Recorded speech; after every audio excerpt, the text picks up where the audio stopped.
it's Savannah again. So as we jump right back into 2 Years Between the Mast by Richard Henry Dana Jr., we're going to go straight into the comparisons between this book and some of the other subjects we have talked on so far this year. So a lot of the main messages and points this book is portraying focus around equality and how different races are still people even if they do look different. One of the main things that we could connect this to even is going back to Captain Cook when he first discovers the Hawaiian Islands. While they do know, obviously, that the Hawaiians are people, there is a prejudice kind of against them, where Cook and his sailors are thinking, oh, they're worshiping us like gods, like, look at how they're treating us. Obviously, this means that we are superior. They're acknowledging it. So that's just kind of how they acted towards them. However, there is also those who believe this view is somewhat backwards. Dana, for example, doesn't fully believe that Hawaiians and Native Americans should have the exact same rights as whites. He's not that far into equality. He does, however, believe there should be better treatment towards them, and that just the way that they're treated and talked to is just wrong. They are still people after all, and with that we should have basic human rights towards, like, they should have their basic human rights. We should have respect towards them. They're living people. They understand, they're intelligent. The racially motivated actions against them is something he strongly disagrees with. Some of the biggest mistreatment that were shown in this also is the Native Americans, with the way that they are essentially kept as slaves by the Mexican Californians. That really just stands out, as the Hawaiians, typically, we aren't seeing the manipulation in the same way. However, we are shown how they have been mistreated many times in the past. We're also getting a deeper dive into their cultures and histories from someone who, going into this, knew nothing or very little about it, and all of a sudden he's being taught their ways by them. So he's getting all his questions answered, since he has quite possibly the best teachers he could have access to, as it is people actually in those roles.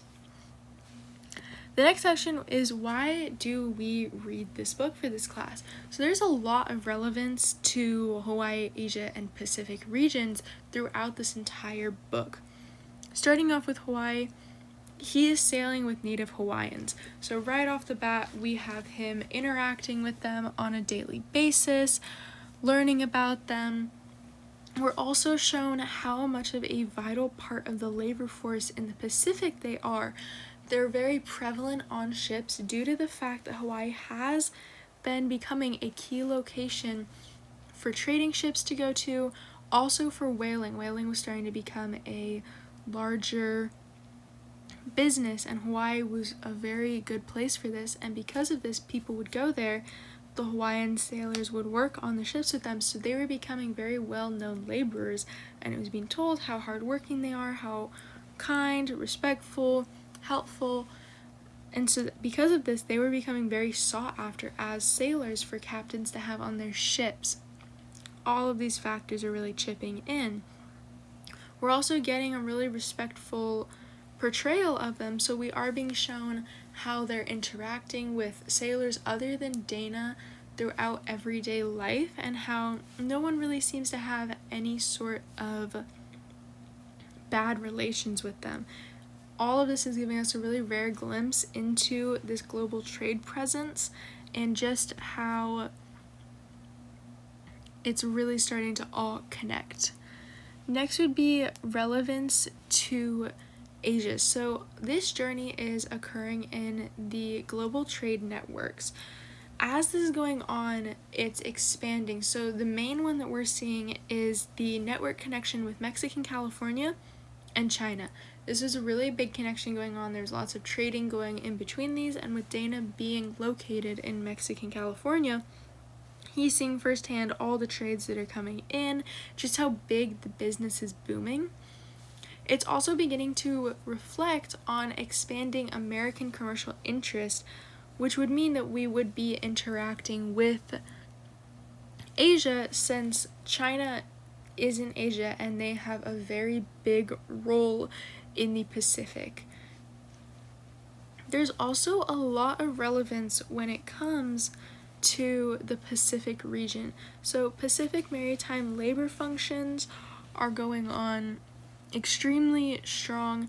There's also a lot of multicultural crews. So we're seeing crews with people from all different countries. We have Spaniards mentioned, Italians, there's some Scotsmen. We obviously have our Hawaiians, we have some some Americans. We're also seeing just so many people all coming together in essentially like the boiling pot, where they're all mixing and they're all interacting on a daily basis. We're also shown a lot of the dangerous voyages that are going on across, specifically like Cape Horn. That was an extremely dangerous part of the journey where a lot of people, it was either you make it or you simply pass away while attempting to. There's also a lot of important interactions across the regions with just, again, how these different countries are all interacting, working together, and just different factors like that. This is also really paving the way for the early American expansion. So we're really seeing America start to interact more with other countries by sending their sailors onto these ships and sending these ships out to interact with all of these different trade routes and really starting to get a foot into this new idea. This is all laying the groundwork for the US's involvement in this region. We're seeing them really start to come into Mexico, California a lot more. We're also seeing a lot of insight into the circulation of people, goods, and cultures. So we're seeing all these people again circling from all over. We're seeing goods that are being brought from Boston all the way to California to be, prepared and sent back to Boston to be turned into leather to sell. They're going all around just gathering goods. We're also seeing a lot of cultures interacting with, at the ports, a lot of the sailors are getting their news from other sailors that they're overhearing, so they are starting to pick up phrases in different languages, since everyone has their own native language. This is all just really starting to show cultures beginning to collide. Also, for example, the Mexican Californians really trying to eradicate the Native Americans' culture, but also not fully letting them integrate into their own cultures and religions, such as when Easter is happening, and it's mentioned how they are not allowed to participate at all. It was the poor and the Native Americans were not allowed to participate in Easter. However, they aren't allowed to celebrate their own holidays anymore, so they're kind of being held on the outskirts. And then finally, in conclusion, what all we are learning from this book and just really what is going on. So the first thing is that we're just getting a really deep insight into what exactly is happening in the beginnings of the trade business. We're really shown where it starts to pick up and just take off, how it's functioning, like those deeper inner workings, how different crews were interacting, and just the differences even between all those different crews and how it really did affect everyone differently. We're also being shown that equality was an issue here as well. There are a lot of people who don't believe in it and did still think like, whites were superior to the other races. They were the ones in control.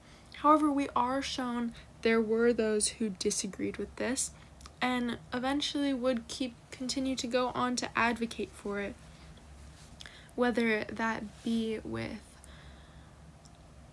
protests or even just talking about experiences that they've had. We're also given another outside perspective really on how Hawaiian culture was. Through Dana just learning about it, we're really shown exactly how he felt that the Native Hawaiians had portrayed themselves to everyone with being helpful, super kind-hearted, intelligent, curious to learn more about this other world, even if this other world was not the most open to them and still did discriminate. They were really just intrigued on everything that was going on.